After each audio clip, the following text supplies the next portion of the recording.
C'est parti pour la répartition périodique de la période 1. Dans cette vidéo, les coachs, je vais juste vous présenter la période 1, donc les 4 semaines de manière plus détaillée que dans la répartition annuelle. Et je ferai la vidéo suivante où j'irai plus en profondeur dans la séance qui arrive mercredi. On est parti. Donc, rappel, période 1, c'est du 19 août au 11 septembre prochain. 4 semaines, 1h30 par séance. Le thème de cette période 1, c'est poser les fondations de l'apprentissage efficient, apprendre à apprendre. Donc la phase 1 qui est je me construis. La logique pédagogique de cette période, c'est que c'est la plus importante de l'année, cette période 1. Parce qu'elle pose les fondations sur lesquelles tout le reste s'appuiera. Tout le reste de l'année s'appuiera. Donc avant d'enseigner quoi que ce soit, on crée le lien, nous et les élèves. On installe la sécurité, toujours, point numéro 1, sécurité avant tout, et on donne à l'élève une première compréhension de comment son cerveau fonctionne. C'est ce qu'on va voir dans la période 1. Le fil conducteur des 4 semaines à venir, donc cette semaine, ça sera de poser le cadre, de créer un lien entre vous et les élèves entre eux, et d'installer la confiance, ok, pour installer la confiance et comprendre pourquoi on est là. Là, je parle d'eux, pourquoi ils sont là. Okay. Semaine 2, découvrir le cerveau et comment on apprend vraiment. Semaine 3, c'est là qu'on rentre dans les outils de concentration où ils vont expérimenter, pratiquer, ancrer. Je parle des outils de concentration.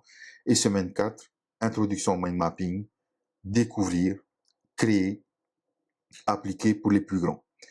Un point de vigilance, si parmi vos groupes, d'accord, il y a un groupe qui n'est pas prêt à passer aux nouvelles connaissances la semaine suivante, restez sur la notion. N'ayez pas peur de prendre du retard. Je répète, temps didactique, temps d'apprentissage.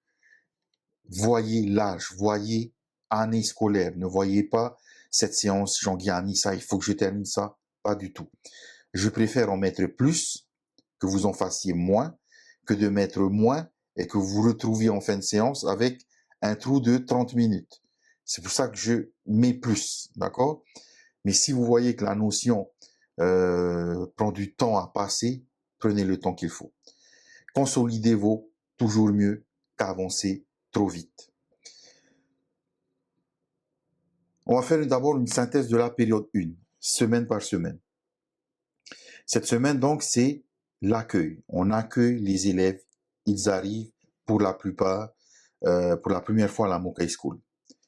Donc, pour les primaires, cette séance qui arrive en semaine 1, jeu de présentation, le cercle des prénoms. J'y reviendrai quand je présenterai la fiche de séance. Ensuite, donc, les 3 règles de la Mokai, que je rappelle, la simplicité ou la vulgarisation, c'est utiliser des mots simples pour faire passer les connaissances. Ensuite, l'efficience, avoir des résultats en moins de temps et en fournissant moins d'efforts. Et la bienveillance, pas de jugement, pas de critique de nous envers les élèves et des élèves envers les élèves et les élèves envers nous. D'accord? Ensuite, pour les primaires, on part sur vraiment la base de pour nos élèves de primaire, qu'est-ce que c'est l'apprentissage pour eux? C'est quoi apprendre? Et enfin, là vous voyez que c'est en bleu, ça veut dire que ça sera différent pour chaque niveau. Pour les primaires, c'est cette semaine, qu'est-ce qui est difficile pour toi à l'école? Qu'est-ce qu'il y a de plus difficile? Quelles sont tes difficultés que tu remarques le plus quand tu es à l'école? Pour les collégiens, cette semaine, pareil, jeu de présentation, les 3 règles de la Mokai. Qu'est-ce que l'apprentissage? Ça change pas. Là, c'est demander aux collégiens comment tu travailles chez toi. Il faut rappeler une chose, c'est que ces questions sont différentes parce que les devoirs en primaire sont interdits. c'est interdit par la loi. Les devoirs commencent au collège. C'est pour ça que nous leur posons cette question de comment tu travailles chez toi, comment tu révises tes leçons, comment tu fais tes devoirs. Et enfin, lycée, à part les 3 thèmes qui reviennent, qui sont les mêmes, on va demander aux lycéens que veut dire réussir pour toi. Première question.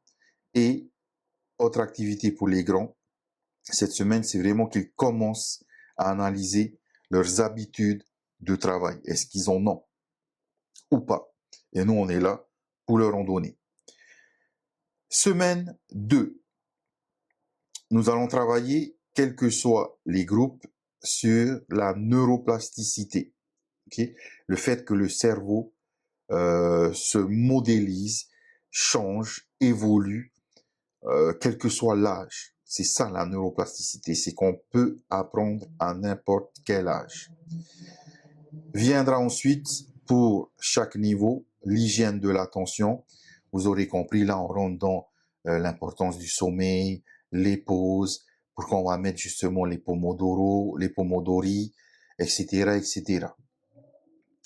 Semaine 3, on va commencer à intégrer, même si on le fait déjà, hein, à partir de cette semaine, mais vous n'êtes pas obligé, cette semaine, d'utiliser le terme pomodoro, même si vous le faites. On va vraiment comprendre en S3 le pomodoro. Donc, avec les primaires, cycle court entre 15 et 25 minutes, pause guidée de 5 minutes et le ressenti d'avant et après les pomodori.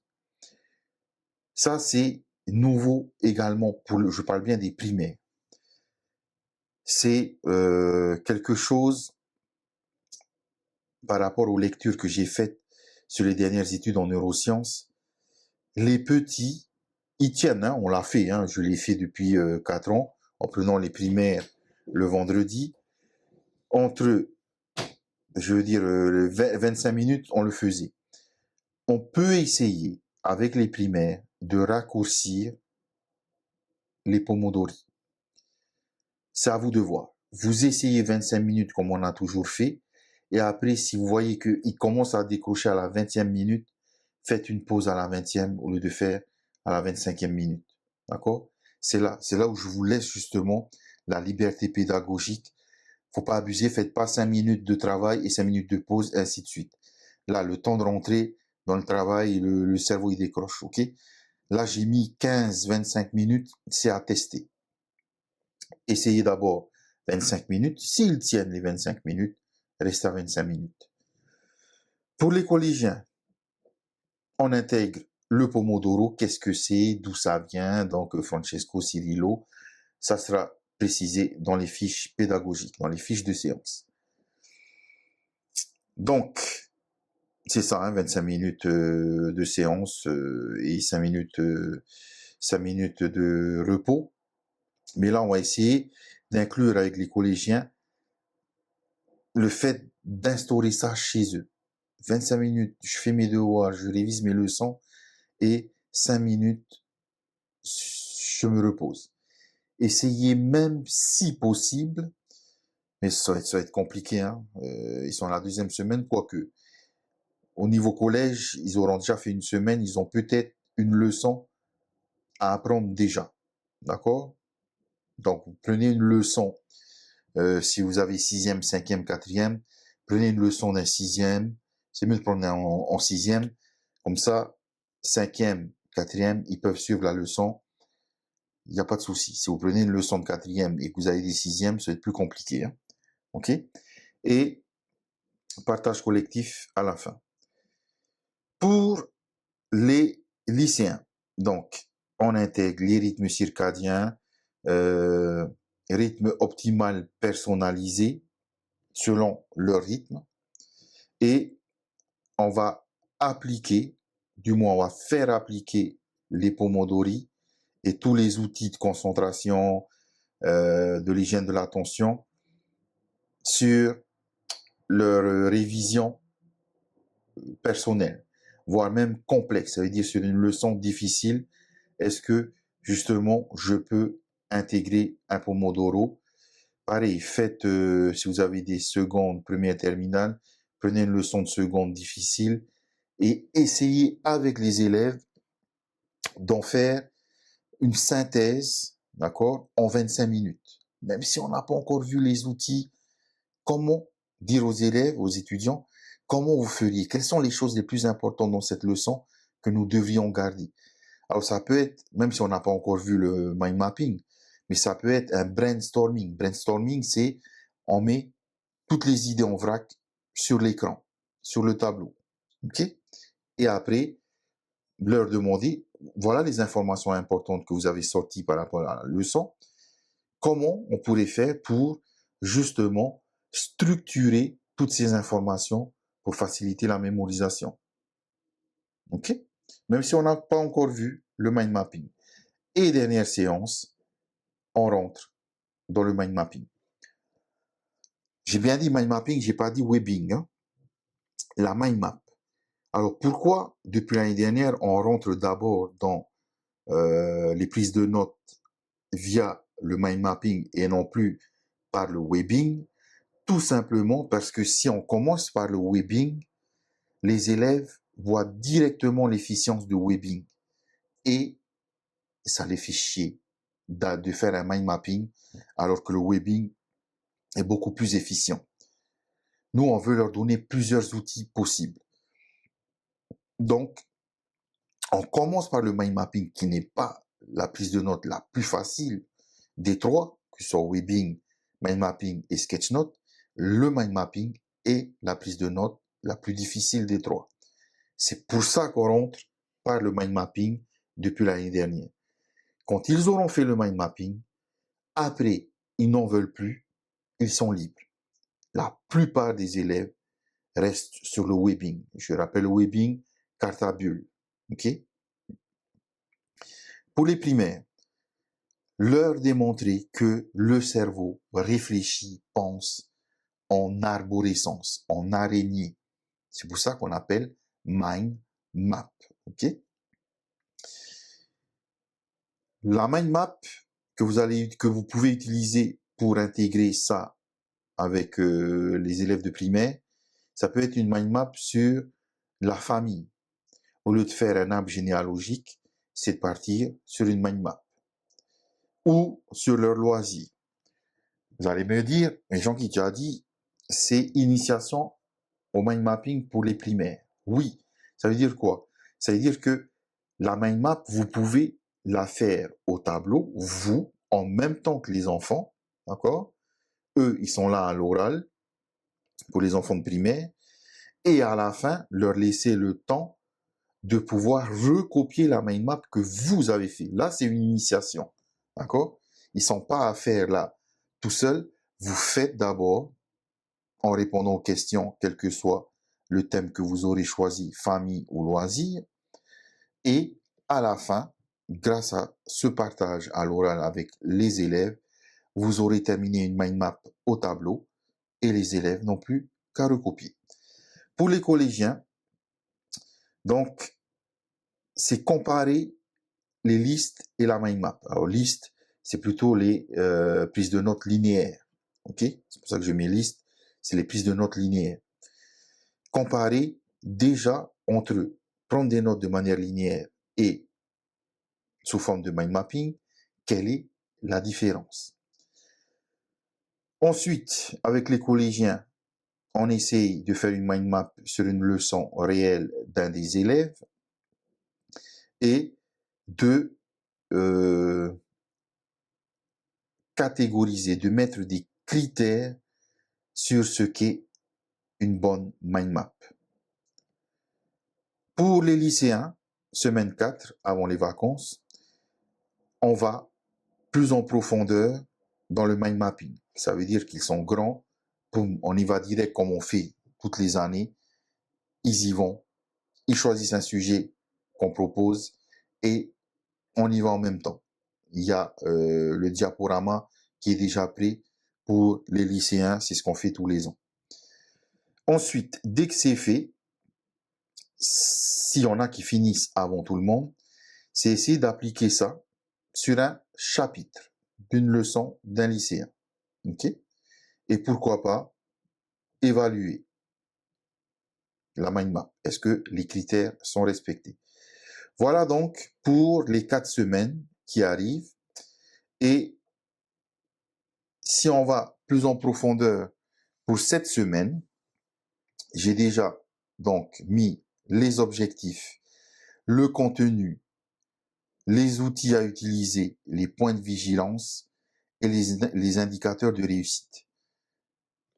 Cette semaine, pour les primaires, l'objectif c'est de créer un lien, comme je l'ai dit, afin que les élèves découvrent ce qu'est la Mokai School. Je parle des nouveaux. Pour les collégiens, découvrir la démarche de la Mokai School. Identifier ses propres difficultés scolaires. Pour les lycéens, s'approprier la démarche de la Mokai School en découvrant les mécanismes de base de l'apprentissage, donc tout ce qu'on aura vu ici avant, et faire un diagnostic de ses habitudes de travail, de ses habitudes d'apprentissage. Voilà les objectifs pour chacun des niveaux. Pour le contenu, c'est le même, je l'ai expliqué en haut, sauf les questions finales. Les outils, on va beaucoup utiliser l'oral pour cette première période, que ce soit entre vous et les élèves, que ce soit entre élèves. Pareil pour là. La seule différence qu'il y aura en termes d'outils, c'est qu'à la fin, pour les collégiens, par rapport au mind mapping, vous pouvez leur donner une fiche d'auto-évaluation. Ça veut dire que c'est eux qui s'auto-évaluent. Est-ce que tel critère, je l'ai respecté? Check, etc., etc. Et pour les lycéens, vous pouvez déjà les évaluer. Point de vigilance pour chaque niveau. Ne surchargez pas, surtout pour les primaires. J'ai dit tout à l'heure. Ça a du mal à avancer sur telle ou telle notion. Prenez plus de temps. Dites-vous que la priorité absolue, c'est de créer le lien de confiance entre vous et les élèves. Ok? Et bien sûr, aucun jugement sur ce qu'ils disent et sur ce qu'ils font. Pour les collégiens, alors 6e, 5e, CM1, CM2 aussi, hein, mais 6e, 5e, ils sont encore dans la période ado. Ok? Donc, je vous invite à cadrer le groupe dès la première séance où vous allez vous faire déborder et après, ça va être compliqué de les reprendre. Cadrez tout de suite, avec bienveillance. Laissez de l'espace sans forcer. Ils mettent plus de temps qu'ils prennent leur temps. Vérifiez quand même que vous êtes là pour les guider, pour les accompagner, sans forcer. Certains élèves minimisent leurs difficultés au collège. Ils savent tout. Du moins, ils pensent. Okay? Chez les lycéens, point de vigilance, ils peuvent être sur la défensive, surtout les plus intelligents. Ah, ça, je pense pas que ça marche sur moi.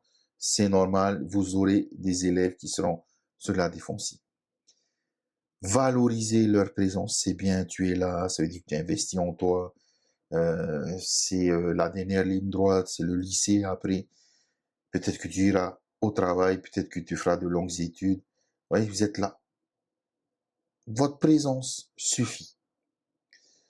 Et éviter les cours, le ton magistral. C'est, vous voyez, tous les profs qu'on a eus et qui étaient soporifiques, là. On va éviter de reproduire ce schéma-là.